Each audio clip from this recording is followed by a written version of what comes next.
Hey, good afternoon. So the question is, are fish oils good for the body to consume on a regular basis? The answer used to be absolutely. The answer now is absolutely not.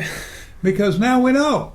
Now we know from the chemistry of fish oils that omega 3s and omega 6s, which are essential for the quality of life of the human being, are in a ratio that is exactly upside down from what a person needs. It's too much of one and too little of the other.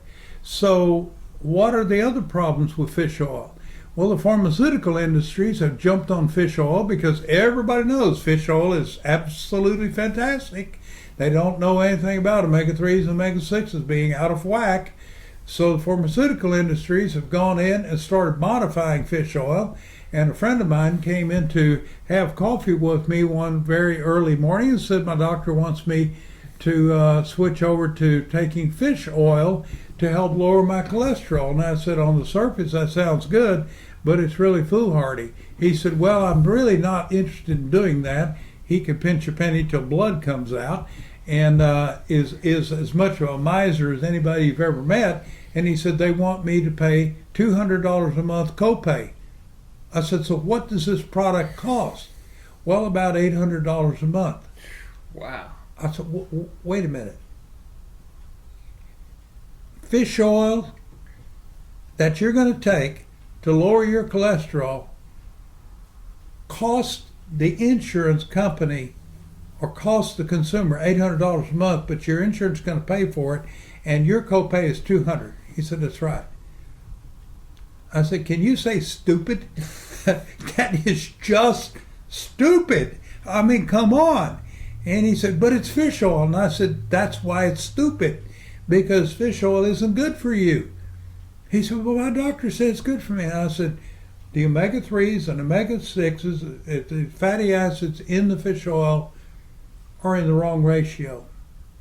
And I said, and the pharmaceutical industry has got a hold of it, and they want to make a profit on this, and they can't go out and patent regular fish oil, so they've added something a little bit, and they tweaked a little bit here and there, and they probably have a patent on it, and now they can go out and ask this kind of incredible rip-off money for something that really shouldn't be taken in the first place. Besides, it's fish oil. It came out of one of the oceans, most likely the Pacific, which has various toxins in it now, and it isn't a good idea to have any fish oil whatsoever, period.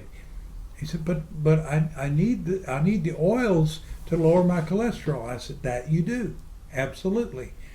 I said, there just happens to be an opportunity on this planet for something that is identical to the requirement that a human being has for omega-3, omega-6 fatty acids. And that is hemp oil. He said, well, I'll get high from marijuana. I said, no, it's hemp. It's not THC-laden marijuana. It's just plain hemp. And it's created in Canada. It's grown in Canada. It's cold pressed. It's hemp oil without any THC, without any kind of drug in it. And it has the correct ratio of omega-3 and omega-6. Also, the actual hemp powder, if you would be so open to the idea of having at least an ounce or two of hemp powder, contains all 9 amino acids. So you could build your body up if you used a little bit of hemp powder along with the hemp oil during the day. And he said, well, how much would I have to take? And how much is it? How expensive is it? I said, you can get about 20 ounces for about $20. And you can see the wheels turning. Wow, that's really good. How much would I have to take? I said, 2 tablespoons. Tablespoon in the morning, tablespoon in the evening. Well, could I get by with just one? And I said, look, it's $20. It'll last you. You probably have to spend $40 a month. You were going to spend $200. Don't you think maybe that's a little bit of a saving for something that is, one, not contaminated, and second, has exactly the right ratio and has quality proteins and materials in there that are all plant-based and not animal-based or fish-based? Okay? Oh, all right. I'll try it, but I'm skeptical. I said, I know you are. That's why I want you to try this, because if it works for you the way I know it will, and it will lower your cholesterol readings, I've got somebody that really understands, and I can refer other people to you to say, yeah, this is nuts, but it works. Okay? He said, all right, I'll do it. Where'd I get it? So I told him where to get it. And remember, it's cold pressed. It's never been on the shelf, so it's not deteriorated. It's good. So he went and tried it. A month later, he comes in, waltzing in with his paper. My cholesterol points dropped 40%. My doctor doesn't understand this. And I only spent $40, but I didn't tell him that. I think he's kind of upset that I didn't go with his thing. And I said, well, see, I can't give you that little kickback trip to Hawaii for buying a certain amount, but all his patients, he sells enough. Maybe that drug company is making a nice little vacation in Hawaii, so they do that now. Okay, you can't do that. No, I can't do that. I said, you only spent $40. Give me a break. Come on, So he is now a convert to the understanding that nature does in fact provide plant-based materials for us that really does the body really, really good. So any other questions regarding that? So as far as other oils like flax oil, would you say that's a good alternative? Absolutely. The problem with flax is just make sure that you get the flax from a reputable place and not from overseas in some place where they spray.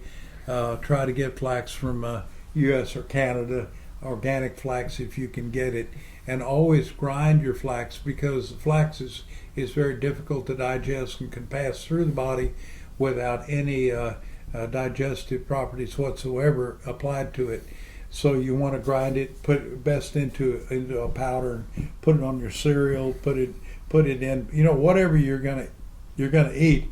Flax powder or flax oil is fabulous. It's almost as good as hemp oil. Okay, and great. Coconut oil, if you use coconut oil or palm oil, those kind of oils are really, really good for you as well. I've even been told in a number of videos on the internet, I've talked about people being able to moderate some of the symptoms of Parkinson's using large amounts of coconut oil ingested every day. So I don't have clinical proof of that. I haven't run the test, but people are saying that they've had some good results with that. So oils are critical. Absolutely. So fish oils, as much as they've been traditionally taken in the past, now we know that they might not be as good as we think they are, and those are some good alternatives. They're off the table. In my opinion, they're off the table. If somebody tries to say, oh, but it's krill oil. Okay, it came from the ocean. Right. It's an animal. Okay, I'm not against eating animals. I mean, I'm a carnivore. I'm not just a vegetarian or something, but that's my personal thing. But that's not what I'm talking about.